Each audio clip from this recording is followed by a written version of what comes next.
Hello दोस्तों, स्वागत है आपका स्टडी स्कोप यूपीएससी में। आज का वीडियो बहुत ही ज़्यादा इंटरेस्टिंग है।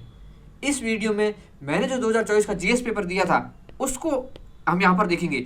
यह जो यहाँ पर पीडीएफ है, यह 2024 का जो मेरा जीएस पेपर है उसकी एक्चुअल पीडीएफ है, जिसको मैंने एग्जाम हॉल में सॉल्व किया था। उसी के आधार पर हम देखेंगे कि किस प्रकार से मैंने स्ट्रेटजी को फॉलो किया था और किस प्रकार से एलिमिनेशन ट्रिक का यूज़ किया था, किस प्रकार से जो मैंने नॉलेज को अप्लाई किया था, जिसके कारण मेरा स्कोर 120 प्लस है। और यह मेरा तीसरा अटैम्प्ट था। पहले अटैम्प्ट में मेरा जीएस क्लियर नहीं हुआ था, सेकंड अटैम्प्ट में मेरे 88 मार्क्स थे तो कट ऑफ 75 थी, और इस बार मेरे प्लस 120 मार्क्स है। तो किस प्रकार से मैंने स्ट्रेटजी को फॉलो किया और एग्जाम हॉल में क्या माइंडसेट रखा उसको हम आज यहाँ पर देखेंगे।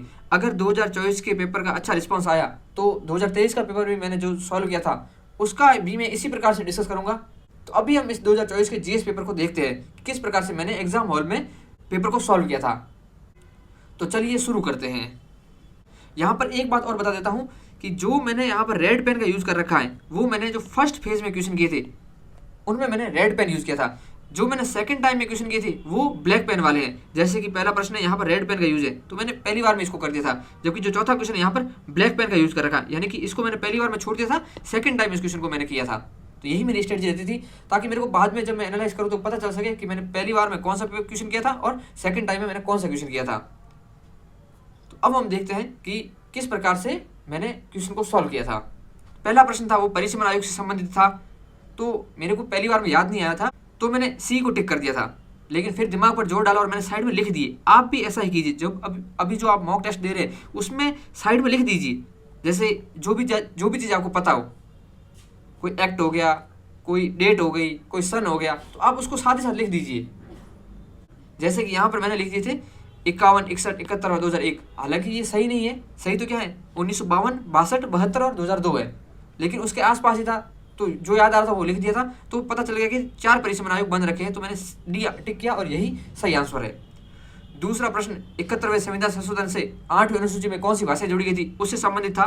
तो मैंने क्या किया, जितने भी संविधान संशोधन हुए हैं 8वीं अनुसूची को लेकर उन सबको लिख दिया। जैसे 21वें संविधान संशोधन में सिंधी जोड़ी गई थी, 92 संविधान संशोधन था उसमें जोड़ा गया था बोडो, डोगरी, संथाली, मैथिली, उसको मैंने लिख दिया। फिर बची कोंकणी, मणिपुरी और नेपाली, यही आंसर था। आप भी अभी मॉक टेस्ट में इसी स्ट्रेटजी का यूज़ कीजिए और भर भर के टिक कीजिए। जो भी वर्ड आ रहा है उसको टिक कीजिए। ओनली वर्ड हो गया या फिर किसी प्रकार का कोई भी आस स्टेटमेंट होता है उसको मार्क करिए और दिमाग पर जोर डालते हुए करिए। अच्छा सा टाइम लेते हुए क्वेश्चन को सॉल्व करने का ट्राई कीजिए। तीसरा प्रश्न तो उस टाइप का है कि जो लोग बहादुर होते हैं उनका जो भगवान भी साथ देते हैं। तो यहाँ पर जो मैंने टिक किए थे वो गलत थे, लेकिन इसका आंसर ओनली 2 ही था। जो ओनली 1, ओनली 2, ओनली 3 वाले क्वेश्चन आते हैं उसमें एक चीज़ होता है कि अगर आप किसी 2 चीज़ों को आपने टिक किया और वो दोनों गलत है और जो आपने छोड़ी है वो सही है तो आंसर तो बी ही निकलेगा वैसे भी। तो उसी प्रकार का काम मेरे इस क्वेश्चन में हुआ है। मुझे पता था कि भारतीय जनसंघ में श्यामा प्रसाद मुखर्जी सही है, लेकिन बाकी वाले 3 मुझे पता नहीं थे। जो मैंने सही समझे थे, जैसे स्वतंत्र पार्टी में कौन है, आचार्य नरेंद्र देव, लेकिन आचार्य नरेंद्र देव हैं सोशलिस्ट पार्टी के और सी राजगोपालचारी है स्वतंत्र पार्टी के, और तीसरा है वो जगजीवन राम वाला सही है। तो मैंने बी टिक किया और मेरा सही हो गया था ये। यहाँ पर अभी जो चारों प्रश्न आए पहली बार में मेरे से सही हुए नहीं थे। एग्जाम हॉल में ऐसा होता है कि आप पेपर खोलते हैं और आपको पहले 10 क्वेश्चन ना आए या 4 क्वेश्चन ना आए तो आपका माइंड बहुत हिल जाता है।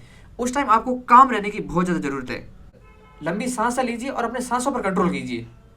ऐसा करके आप काम रह सकते हैं और फिर पेपर को सॉल्व करने का ट्राई कीजिए। मैंने भी यही किया था। जब मुझे चारों क्वेश्चन नहीं आ रहे थे शुरुआत में तो मैं 2 मिनट के लिए शांति के साथ बैठ गया, फिर मैंने वापस करना शुरू किया और मैं वापस पहले प्रश्न पे आया, तो दिमाग पर जोर डालने पर चीज़ें याद आने लगी थी। यहाँ पर जो चौथा प्रश्न है वो था कि भारत के संविधान के संबंध में निम्नलिखित कथनों में से कौन से सही है। तो मैंने जो पहले आंसर जो की मैच की थी उसमें आंसर इसका ए था, लेकिन इसका आंसर डी सही आंसर है यह भी। यहाँ पर जो पहला पॉइंट था वो तो एकदम याद था तो उसको तो सीधा टिक मार दिया, लेकिन जो दूसरा और तीसरा पॉइंट था उसने दिमाग खराब कर दिया। आ नहीं रहा था लेकिन फिर दिमाग पर जोर डाला और जो इंट्यूशन आ रहा था उस पर गया और ये सही निकला, दूसरे और तीसरे पॉइंट। तो आंसर इसका डी जो कि सही होता है। यहाँ पर एक चीज़ और डिस्कस कर सकते हैं हम कि जब भी हम पेपर को सॉल्व करें और जब हमारी पहली इंट्यूशन आई वो ऑलमोस्ट हमेशा सही होती है। कभी कभार हमारी पहली इंट्यूशन गलत हो सकती है, लेकिन अगर आपको पहली इंट्यूशन और दूसरी इंट्यूशन पे जाना पड़े तो आप हमेशा पहली इंट्यूशन पर जाएं, वो इंट्यूशन ऑलमोस्ट सही होती है। 5वां प्रश्न बहुत ईजी था। इसमें था कि भारत के संविधान के अनुसार निम्नलिखित में से कौन से कथन सही है? पहला है अंतरराज्यीय व्यापार और वाणिज्य राज्य सूची का विषय है। अंतरराज्यीय, दो राज्यों के बीच कैसे हो सकता है? राज्य सूची में क्या हो सकता है? जो सिर्फ राज्य के अंदर आता हो। तो पहला पॉइंट कट गया। दूसरा है अंतरराज्यीय प्रवासन, राज्य सूची का है, फिर से अंतरराज्य की बात, इसको भी काट दो। तीसरा है अंतरराज्यीय संगरोध। अब ये अंतरराज्यीय किसका संगरोध है, किसका पार्ट हो सकता है? संघ सूची, बिल्कुल हो सकता है। ये संघ सूची या संवर्ती सूची का हो सकता है एक बार के लिए। लेकिन जो डी पॉइंट है निगम कर राज्य सूची का पार्ट है, यह पीवाईक्यू में पहले यूपीएससी पूछ चुकी है। जो निगम कर होता है वह संघ सूची का पार्ट होता है। तो यह पीवाईक्यू का पार्ट था, पता था, इसको काट दिया, पीछे बचा क्या? सी। तो ये अंतरराज्यीय संगरोध संघ सूची का है, आंसर हो गया सही। 6th क्वेश्चन तो बहुत ज्यादा इजी था। किसके बारे में है? निजता के अधिकार से संबंधित है। यूपीएससी पहले भी इसको 2 बार पूछ चुकी है और तीसरी बार इसने पूछा था, आंसर डी। बहुत ही लप्पू प्रश्न था और ऐसे लप्पू प्रश्न आपके अगर गलत होते हैं तो आप रेस से बाहर हो जाते हो। ऐसे क्वेश्चन को गलत करना ही नहीं है। 7वां प्रश्न था सैन्य कार्य विभाग के प्रमुख के रूप में चीफ ऑफ डिफेंस स्टाफ के कर्तव्य कौन से है? यह प्रश्न मैंने गलत कर दिया था। चीफ ऑफ स्टाफ कमेटी के स्थायी अध्यक्ष, मैंने सोचा स्थायी अध्यक्ष रक्षा मंत्री हो सकते हैं, तो मैंने पास में रक्षा मंत्री लिख दिया था। हालांकि मैंने सेकंड फेज में किया था, ये प्रश्न ब्लैक पेन वाला है, लेकिन मुझे यहाँ पर लगा स्थायी अध्यक्ष शायद रक्षा मंत्री होते होंगे, तो मैंने इसलिए एक को काट के सीधा सी कर दिया। लेकिन चीफ ऑफ स्टाफ कमेटी के स्थायी अध्यक्ष सीडीएस होते हैं। तीनों सेवा प्रधानों पर सैन्य कमान का प्रयोग ये नहीं करते हैं, ये सिर्फ सलाहकार है। क्योंकि मैंने फर्स्ट पॉइंट ही काट दिया तो सेकंड पॉइंट पे ज़्यादा सोचा ही नहीं, ना थर्ड पे सोचा और सीधा आंसर पे चला गया। ऐसा बिल्कुल नहीं करना है। आपको तीनों पॉइंट पे अच्छे से सोचना है कि कौन सा पॉइंट गलत हो सकता है। यहां पर मैंने गलती की, सिर्फ पहला सोच के आंसर पे चला गया था। 8th प्रश्न है वो बहुत ही लॉजिक वाला प्रश्न था। यहां पर था मूलभूत आवश्यकताओं को पूरा करने सही दूरस्थ क्षेत्रों में स्थानीय जन समुदायों के उत्थान के लिए सेना द्वारा संचालित अभियान ऑपरेशन को क्या कहा जाता है? ये मेरे को बिल्कुल भी पता नहीं था एग्जाम हॉल के दौरान। लेकिन यहां पर मैंने सोचा उत्थान, सद्भावना, ये वर्ड मैच कर रहे थे। उत्थान करेंगे तो क्या ये सद्भावना दिखा रहे हैं, तो मैं वर्ड पे गया। ऑपरेशन संकल्प, ऑपरेशन मैत्री, ऑपरेशन मदद, ये थोड़े से ऑपरेशन मदद कब चलेगा? जब कोई बाढ़ वगैरह आ रखी हो या फिर आपदा आ रखी हो, उस टाइम हो सकता है।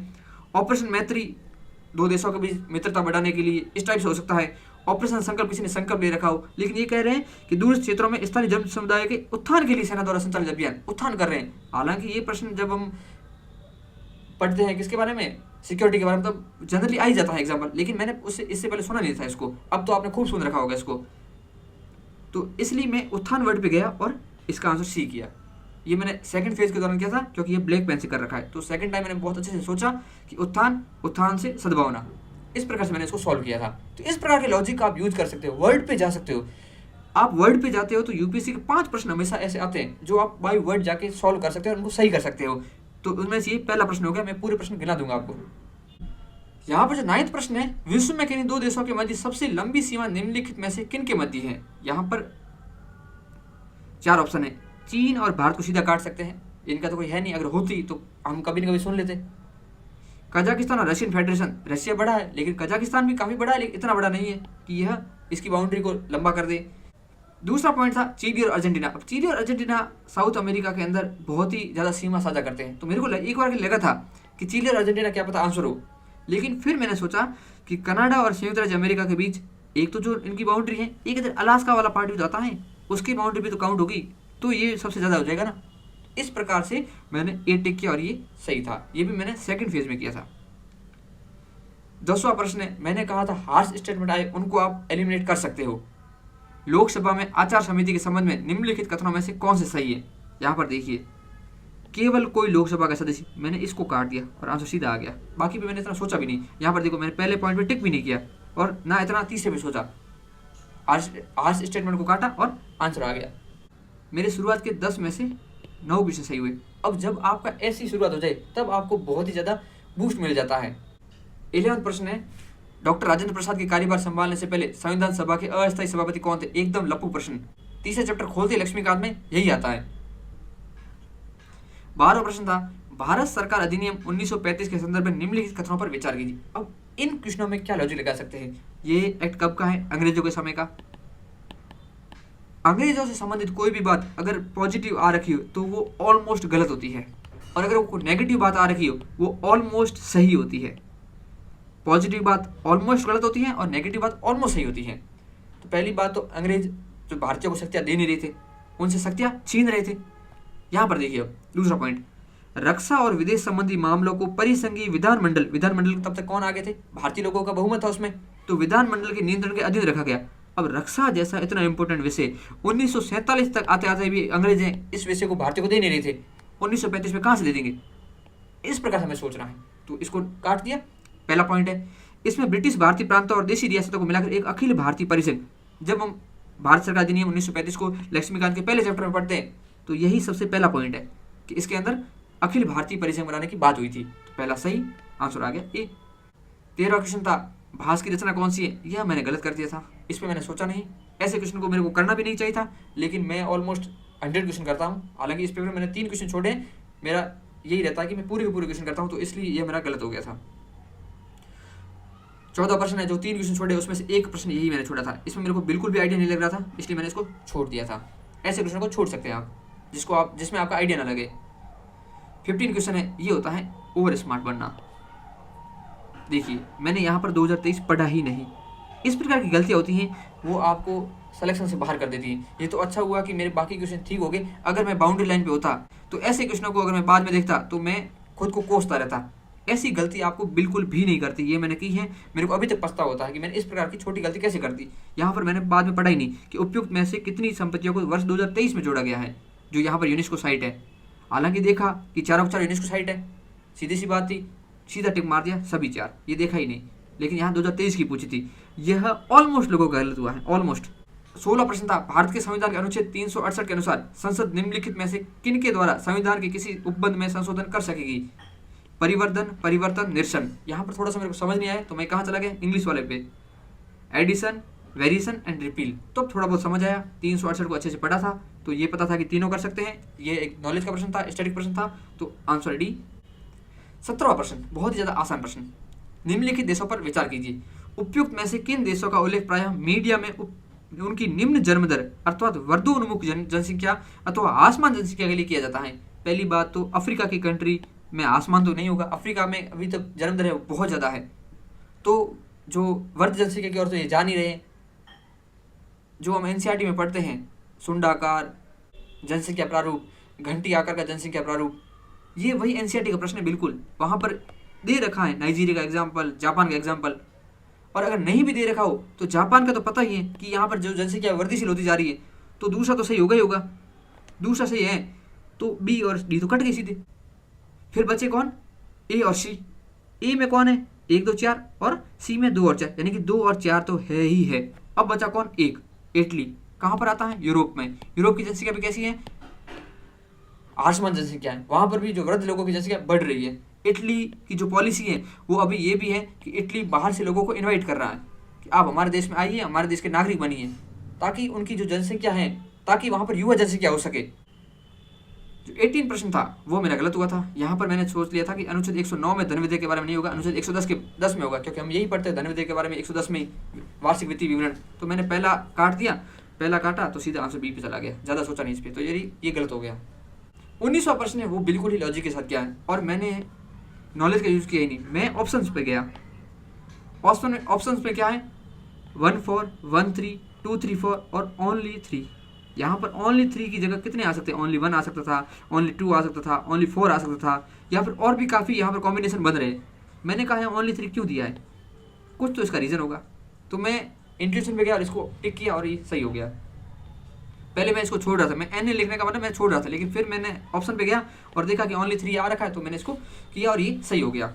20वां प्रश्न है, यहाँ पर बात की गई है कि वर्ष 2002 में एनईसी अधिनियम में संशोधन के बाद परिषद में निम्नलिखित में से किन सदस्यों को शामिल किया गया। हालांकि जो गृह मंत्री होते हैं वह भी एनईसी के सदस्य होते हैं, लेकिन इसमें बोला है 2002 के बाद जो संशोधन हुआ उसके बाद कौन जोड़े गए, उसके बाद ये तीनों जोड़े गए थे। यहाँ पर वर्ड पे गए तो वर्ड टू वर्ड जाना, आपको एक एक वर्ड पकड़ना है यूपीएससी के पेपर का, तो इसलिए यह आंसर ए सही निकला। हालांकि जो मैंने मैथ्स की थी उसमें यह गलत बता रहा था, लेकिन अभी बाद के कई की चेक किया उसमें इस ए को सही बता रहे हैं। पता नहीं आंसर ऑफिशियल आंसर की आएगी तब पता चलेगा। 21वां प्रश्न एकदम करंट का था। इस प्रकार के करंट के क्वेश्चन आपको गलत करनी ही नहीं है। नारी शक्ति वंदन अधिनियम कितना और टॉपिक था, तो इस पर तो क्वेश्चन बनता ही था, ऐसे क्वेश्चन को गलत करना भी नहीं था। 22वां प्रश्न था अभ्यास मित्र शक्ति के बारे में। अब मेरे को ये नहीं पता था कि अभ्यास मित्र शक्ति होता किन के बीच में है, लेकिन इतना पता था कि यह बांग्लादेश और भारत के बीच तो नहीं ही है, क्योंकि इन दो देशों के बीच ऐसा कभी पड़ा नहीं है। तो पहले क्वेश्चन को काट दिया, आंसर आगे सीधा डी, और जो कि सही आंसर है। हालांकि अभ्यास जो मित्र शक्ति है वो भारत और श्रीलंका के बीच में है। 23वां प्रश्न किससे संबंधित? रेट से संबंधित है। रेट है वो हर साल आता है, इसका प्रश्न हर साल आता है। तो रेट जो जितने भी हैं 5 रेटों के बारे में आपको अच्छे से याद होना चाहिए, उसमें किसी भी प्रकार का कोई भी कंफ्यूजन नहीं होना चाहिए, और ऐसे प्रश्न को गलत बिल्कुल भी नहीं करता। यह एकदम PYQ का है, हर साल रेट को पूछ रहे हैं। 24वां प्रश्न है, यहाँ पर लिखा हुआ वह राज्य का राज्यपाल है जो किसी राज्य के किसी समुदाय को अनुसूचित जनजाति के रूप में मान्यता देता है और घोषित करता है। राज्यपाल की जगह राष्ट्रपति, ऊपर लिख दिया, आंसर आएगा सीधा बी। दूसरा पॉइंट सही था, एकदम सही। तो आपको भी इस प्रकार से लिख देना है, जो पॉइंट गलत है उसको हाथों लिख दो ताकि किसी प्रकार का कोई भी कन्फ्यूजन ना रहे। 25वां प्रश्न था केंद्रीय बजट से संबंधित, एकदम साधारण प्रश्न था और ये मैंने गलत किया, और ऐसे प्रश्नों को मैंने गलत किया, इसका मेरे को बहुत ज़्यादा दुख भी है। एक तो जो 2023 वाला अभी यूनेस्को साइट वाला था, और एक ये प्रश्न, और भी आगे कई प्रश्न आएंगे जिनका मुझे दुख है बहुत। ये प्रश्न गलत हुआ था मेरा। 25वां प्रश्न, अब इस प्रकार के प्रश्न आ जाए उसको कैसे करना। यहाँ पर देखे द इंडिया वे और वाई भारत मैटर्स, इसके राइटर कौन है? भूपेंद्र यादव, नलिन मेहता, शशि थरूर और सुब्रमण्यम जयशंकर। भूपेंद्र यादव किताब लिखी है इन्होंने, लेकिन ये इतने कभी ट्रेंड में रहता नहीं है। ट्रेंड में कौन रहते हैं बुक को लेकर? एक शशि थरूर रहते हैं, एक रहते हैं सुब्रमण्यम जयशंकर जो कि विदेश मंत्री है। अब बीजेपी की गवर्नमेंट है तो किसी कांग्रेस वाले की बुक के बारे में क्यों पूछेंगे? एक थोड़ा सा लॉजिक लगा सकते हैं, और जो बुक के नाम है वो भी इनके जो पोस्ट के अकॉर्डिंग शूट कर रहे हैं, the India way, why Bharat matters. इस प्रकार से भी आप इस क्वेश्चन को कर सकते थे। 27वां प्रश्न है जो कि मेरा गलत हुआ है, मैंने डी कर दिया था जबकि इसका आंसर बी है। 28वां प्रश्न भी मैं फिर नॉलेज पे गया, मैंने सुमेड पाइपलाइन का नाम कभी सुना नहीं था, क्योंकि हमने लाल सागर के बारे में बहुत पढ़ा है, स्वेज नहर के बारे में बहुत पढ़ा है, लेकिन सुमेड पाइपलाइन का मैंने नाम सुना नहीं था। हालांकि अब तो पता है, तो उस टाइम मैं नॉलेज पे गया, मैंने सोचा सुमेड पाइपलाइन है वो लाल सागर को भूमध्य सागर के बीच नहीं होगी, इसलिए मैंने इसको काट दिया था और डी किया, जो कि गलत हो गया। 29वां प्रश्न है, जब आप हाश स्टेटमेंट में जाते हैं तो कभी कभी आपको कुछ बैकफायर भी झेलना पड़ता है, उसमें से ये एक प्रश्न है। यहाँ पर लिखा हुआ है कि लाल सागर में किसी भी रूप में बहुत कम वर्षण होता है। मैंने कहा किसी भी रूप में, ये बहुत ज़्यादा हाश स्टेटमेंट है, इसको मैंने एलिमिनेट कर दिया और बी पे चला गया, हालांकि इसका आंसर है सी। 30वां प्रश्न था, ये PYQ का है, बहुत बार डिस्कस कर चुके हैं इसको। पर्यावरण संरक्षण एजेंसी के अनुसार निम्नलिखित में से कौन सा सल्फर डाइऑक्साइड उत्सर्जन का सबसे बड़ा स्रोत है? सल्फर सबसे ज़्यादा किसमें निकलती है? यहाँ पहला है जीवाश्म ईंधनों का उपयोग करने वाले रेल इंजन से, जीवाश्म ईंधनों का उपयोग करने वाले जहाज से, अयस्कों से धातुओं के निष्कर्षण से, और जीवाश्म ईंधनों का उपयोग करने वाले विद्युत संयंत्र से। अब कोयले का उपयोग, जो 50% जो विद्युत उत्पन्न होती है वो कोयले से होती है, तो कितनी ज़्यादा कोयले का यहाँ पर यूज़ हो रहा है? यहाँ पर कोयले का जीवाश्म ईंधन का यूज़ बहुत कम, यहाँ पर भी बहुत कम, यहाँ पर भी बहुत कम। सबसे ज़्यादा जीवाश्म ईंधन का यूज़ वो कहाँ रहा है? कोयले का, डी में। एकदम लफू प्रश्न, और ऐसा ही प्रश्न 2023 में भी आया था। 31वां प्रश्न है, इसमें भी मैं हाश स्टेटमेंट पे गया और यहाँ पर था केवल, इसको मैंने एलिमिनेट किया और सीधा चला गया सी पे, जो कि गलत हो गया। इसका आंसर ए है। 32वां प्रश्न है, ये 32वां प्रश्न मेरा हिंदी लैंग्वेज के कारण गलत हुआ, बाकी ये गलत नहीं होता। किस प्रकार से हिंदी लैंग्वेज के कारण गलत हुआ वो भी हम देखते हैं। यहाँ पर पहला कथन है, सामूहिक उधार बहु उधारदाताओं के मध्य उधारकर्ता के चूक या डिफॉल्ट का जोखिम बढ़ाता है। यहाँ पर लिखा है जोखिम बढ़ाता है, लेकिन अगर कई जगह से उधार ले रखा हो तो जो उधारदाता है उसके जोखिम को कम करता है। एक तो भाई ये 100 रुपये किसी एक बंदे से उधार ले लिए, एक 20 रुपये करके 5 बंदों से लिए, तो जो उधारदाता है उसके रिस्क को तो कम किया ना। तो यहाँ पर लिखा हुआ है जोखिम बढ़ाता है। मेरे हिसाब से यूपीएससी इस प्रश्न को है वो निकाल सकता है, क्योंकि यहाँ पर सीधा लिखा गया है कि जोखिम को बढ़ाता है, यहाँ लैंग्वेज मिस्टेक है, मैंने हाथों लिख दिया कम करता है जोखिम। तो पहला अपना गलत हो गया, सीधा आंसर पे चलेगा अपन डी पे। 33वां प्रश्न है, डिजिटल रुपए के बारे में, एकदम करंट का प्रश्न था, ऐसे प्रश्नों को गलत बिल्कुल नहीं करना है। तो करंट में इसको मैगजीन में अच्छे से पढ़ रखा था, तो इसकी जितनी भी विशेषताएं थी वो सब पता थी, तो सीधा आंसर आ गया इसका डी। क्योंकि इसका जो तीसरा पॉइंट है वो क्या करता है, यह अपने डिजाइन से ही मुद्रास्फीति के विरुद्ध बीमा करते हैं। देखिए कितना हार्श स्टेटमेंट है, अगर पता भी ना हो तो भी इसको आप एलिमिनेट करके कर सकते हैं। तो तीसरे को एलिमिनेट करते हैं तो एक एलिमिनेट हो जाता है, फिर बचते हैं 1 2 4, उनको आप देखते जाइए। और करंट का प्रश्न था एकदम साधारण प्रश्न था। 34वां प्रश्न था वो एकदम ही टफ प्रश्न था। यहाँ पर पूछा गया है कि प्राचीन भारत के संदर्भ में गौतम बुद्ध को सामान्यतः निम्नलिखित में से किस उपनामों से जाना जाता है। यहाँ पर है न्यायपुत्र, शाक्यमुनि, तथागत। तथागत नाम तो सुन रखा था कि भगवान बुद्ध को बोला जाता है। शाक्यमुनि त्रिमूर्ति जो नितिन सिंह ने उसमें यह वर्ड आया हुआ है 14 चैप्टर में, तो यह भी पता था।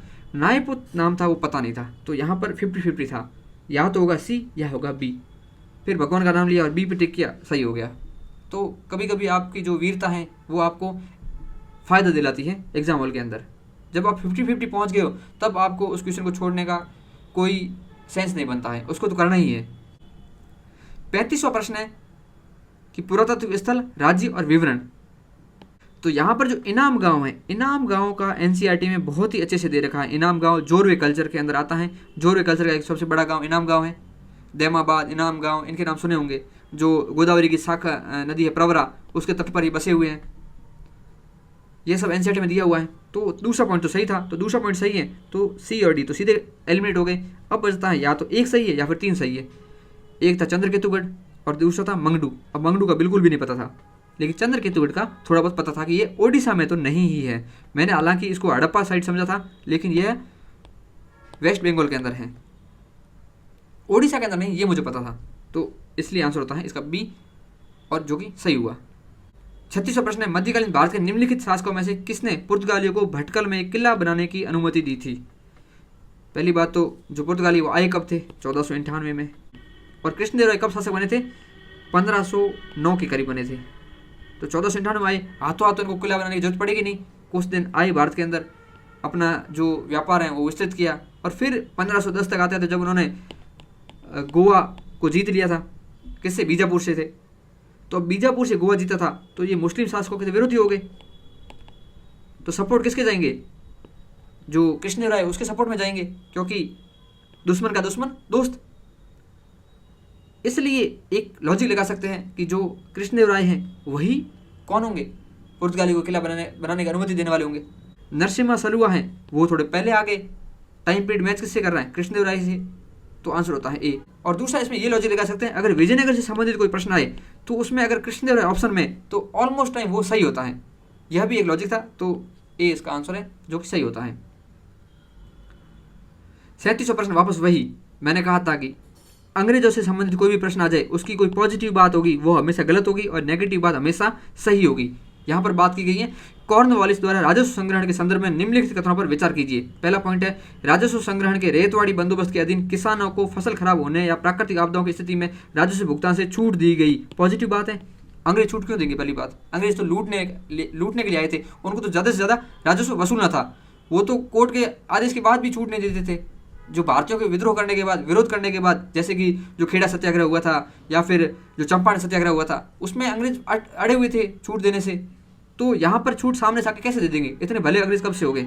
इसको आप ऐसे एलिमिनेट कर सकते हैं। दूसरा पॉइंट है बंगाल स्थायी बंदोबस्त के अधीन यदि जमींदार नियत तिथि पर या उससे पहले राज्य को राजस्व का भुगतान करने में विफल रहता तो उसे उसकी जमींदारी से हटा दिया जाता था। नेगेटिव बात, अंग्रेजों का टाइम, सही आंसर बी।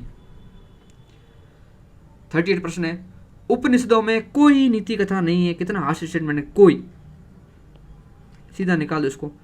और दूसरा है उपनिषदों की रचना पुराणों से भी पहले हुई थी। यह बात एकदम सही है, उपनिषदों की रचना बहुत पहले हुई थी, पुराणों की रचना तो दूसरी तीसरी शताब्दी में आकर हुई थी। तो आंसर इसका होता है बी। अगला प्रश्न है वो भी एकदम लॉजिक का प्रश्न है, निम्नलिखित कथनों पर विचार कीजिए। पहला है भारत इंटरनेशनल ग्रेन्स काउंसिल का सदस्य है। अब ग्रेन्स काउंसिल है, ग्रेन्स में कौन आते हैं, चावल आ गया, गेहूं आ गया। तो भारत में चावल इतना बड़ा उत्पादन होता है, इतना बड़ा चावल का उत्पादक है, गेहूं का भी बहुत बड़ा उत्पादक देश है। तो एक लॉजिक की बात है कि भारत इन सब में इतना उत्पादन में अग्रणी है, तो इनका सदस्य तो हो ही सकता है। सही हो गया पहला पॉइंट। दूसरा है चावल और गेहूं के निर्यात का आयात के लिए किसी देश को इंटरनेशनल ग्रेन्स काउंसिल का सदस्य होना आवश्यक है। ये कह रहा है कि अगर कोई देश इंटरनेशनल ग्रेन्स काउंसिल का मेंबर नहीं है तो वो चावल का आयात निर्यात कर ही नहीं सकता। कितना हार्श स्टेटमेंट है ये, इसको आप सीधा एलिमिनेट कर सकते हैं। तो आंसर होता है ए। अगला प्रश्न है एकदम करंट का प्रश्न था, गरबा को 2023 के अंदर यूनेस्को की अमूर्त सांस्कृतिक विरासत में जोड़ा गया था। एकदम लप्पू प्रश्न, आंसर सी। तो आज की इस वीडियो में हमने 40 क्वेश्चनों को देखा है। आगे के प्रश्न है उनको हम नेक्स्ट वीडियो में देखेंगे। अगर इसका रिस्पॉन्स अच्छा रहा तो 2023 का पेपर भी हम इसी प्रकार से देखेंगे कि एग्जाम हॉल में किस प्रकार से सॉल्व किया था। मिलते हैं बाकी क्वेश्चनों के साथ कल, तब तक के लिए जय हिंद जय भारत।